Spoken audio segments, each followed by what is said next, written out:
Hey, what's going on? Good morning, Ryan Nolting here, and we are going to do another episode of The Outsiders,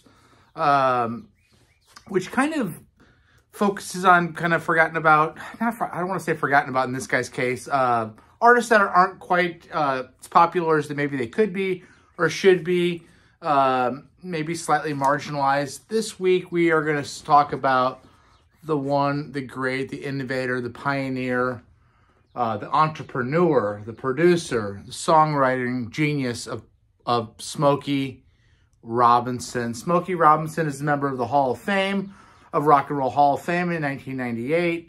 He's won multiple Grammys. He's still alive. He's still great. He's one of the most important artists, really, of the last 60 years.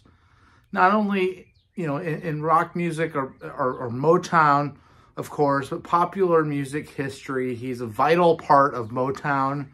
He was one of the first 5 guys to found Motown, along with Berry Gordy. He was a vice president of Motown, and just there from the very start.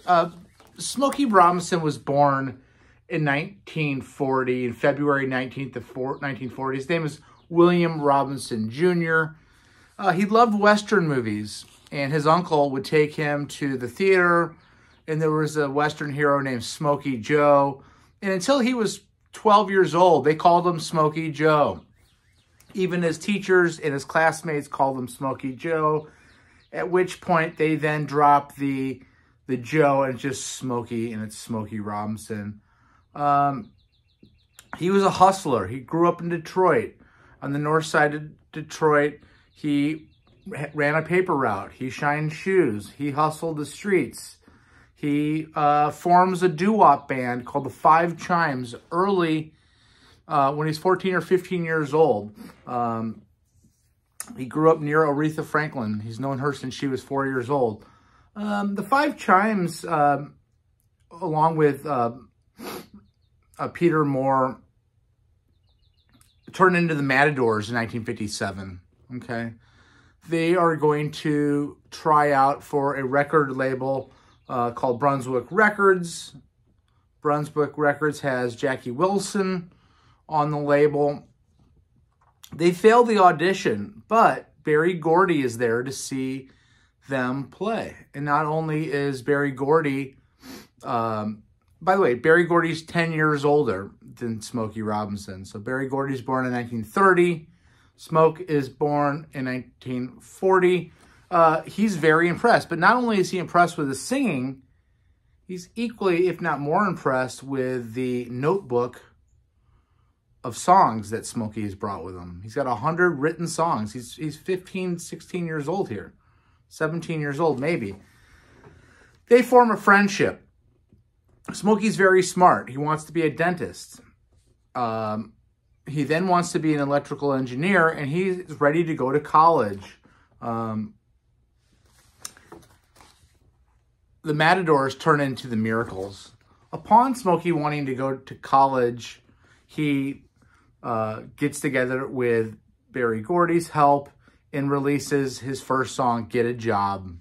The Smokey Robinson are the Miracles. He then quits school, and he is under Berry Gordy's wing. Berry Gordy forms Tamla Records in 1959. They end up changing their name to Motown.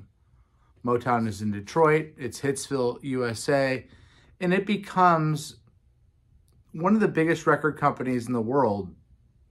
Not only that, but they nurture these bands. Upon returning from a long tour, you know, back in those days when you jump in the, you know, station wagon or van, you're driving all night. Smokey gets back to Detroit at 6 o'clock in the morning, and he gets a call, you know, an hour after getting in bed, and Berry says, I need you in the office in an hour. And he's like, listen, man, I've been up all night. He gets to the office, and in 1962, Berry Gordy makes Smokey the vice president of Motown. So he's a singer, performer, songwriter, but he's also a businessman. From 1960 to 1970, the Miracles do a number of top 40 hits. You really got a hold on me. I second that emotion. Ooh, baby, baby. Going to the Go-Go. Mickey Monkey and Tracks of My Tears. You know, second that emotion and Tracks of My Tears are standards in this industry. You know, Gordy and Robinson are best friends and they're business partners.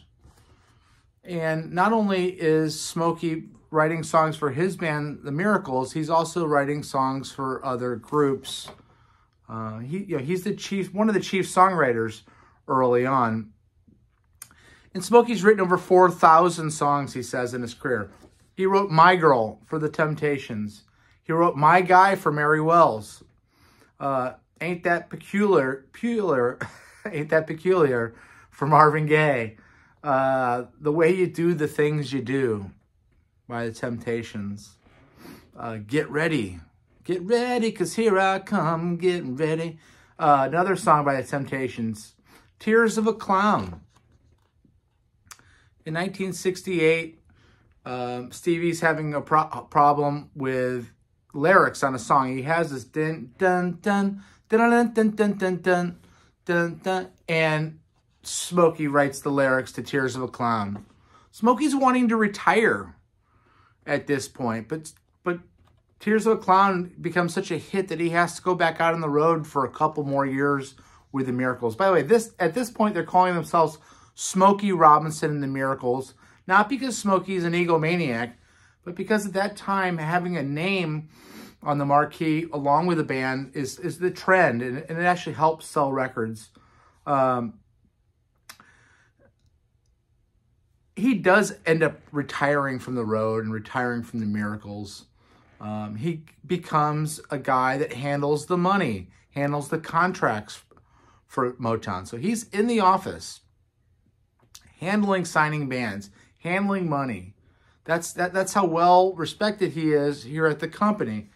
After a year or two, Berry Gordy goes into the office and says, listen, you need to get out of here. You're miserable. You need to be back doing what you love, which is music. And he goes back out in the 70s. And he kind of really develops soul music along with Marvin Gaye and along with Stevie Wonder and writes some of his best music. In 1973, he comes out with an album called Smokey. And he comes out with Quiet Storm in 75. And these are kind of landmark albums for that type of more adult contemporary at this point type of soul. Has a big song, Cruisin', which is a top 10 song in 1979. He backs that up with Being With You. Love that song, Being With You from 1981. I don't care what they think about me. I mean, it's so cool. You know, he has a fantastic career. He has a little bit of a drug problem in the 80s, in his 40s for a couple years. But he overcomes that and remains friends with Berry Gordy. They control the company all the way into the late 80s, at which point they sell the company. But he is a Hall of Fame rock and roll member in 1987. He's a legend. He's a guy that, again, did it on the stage, off the stage with the writing and development of other artists, writing for other artists. I saw him in 1993. It was fantastic. Fantastic live. I didn't know what I was getting into. Got there and was one hit after the other.